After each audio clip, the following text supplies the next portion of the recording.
পায়েল বসো না। কেমন হয়েছে তোমার কত? আসার পর থেকে দেখি তুমি চুপচাপ, কোনো কথা কও না। আমি এতদিন পরে বিদেশ থেকে আইলাম, তুমি খুশি হও না? আমি বিদেশ থেকে ফিরলে চীনা হয়ে কেউ আছে নাকি? তুমি এমনি কথা কইতেছো কেন? তাইলে কেমনে কথা কইতে হইব?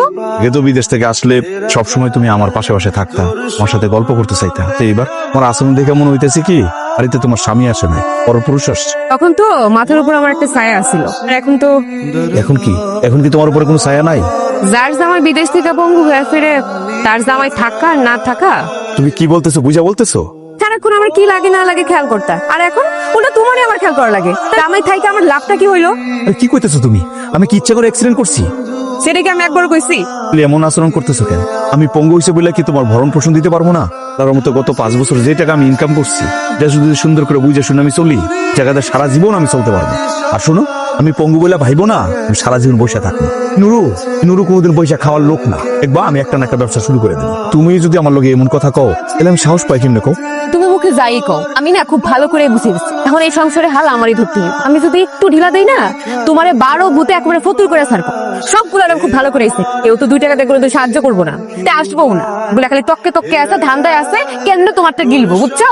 এই তুমি কার কথা কইতেছো? সবাই তো আমার আপনজন। তুমি যা করে আপন ভাবতেছো তারা কি তোমার আপন ভাবে? ও পায়েল, ডলার কথা করো না। হাতের কোনো কাজ টাজ থাকলে এগুলো শেষ করে শুয়ে পড়ো। কথাগুলো তো ভালোই লাগবো না, চাপ চাপ করে দিতেছি। এখন থেকে সংসার যেহেতু আমারই চালান লাগবো, যেহেতু তোমার ভাগের যত জমি জমা আছে সবকিছু আমার নামে লিখে দেওয়া লাগবে। আর তা না হইলে কবে যে তোমার ভাই আর তোমার ভাইয়ের বউ তুমি লেখা নিবো, তার কি কোনো ঠিক ঠিকানা আছে? আমার কি তোমার বাচ্চা মনে হয়? হ্যাঁ, আমি শিশু যে আমার একটা চকলেট দিয়া ভুলায় বেলায় আমার নামের সম্পত্তি। আরে আমার একটা কথা কত, জমি জমা সবকিছু আমার নামে থাকলে তোমার সমস্যাটা কই?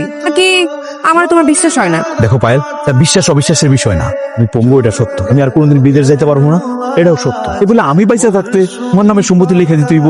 তুমি হলে একজন পঙ্গু মানুষ, কখন কি হয়েছে না হয়েছে তার কোনো ঠিক ঠিকানা আছে? হ্যাঁ, আল্লাহ না করুক তুমি যদি মরে যাও, কিন্তু তোমার আপন মানুষজনই আমার এই লক্ষ্য উচ্চারে বাড়ি থেকে বাইর করে দিব। জন্য কইতেছি আগে থাকতেই সময় থাকতে ব্যবস্থা নাও, কথা মতো না শুনলে কিন্তু পরে পস্তাতে হবে।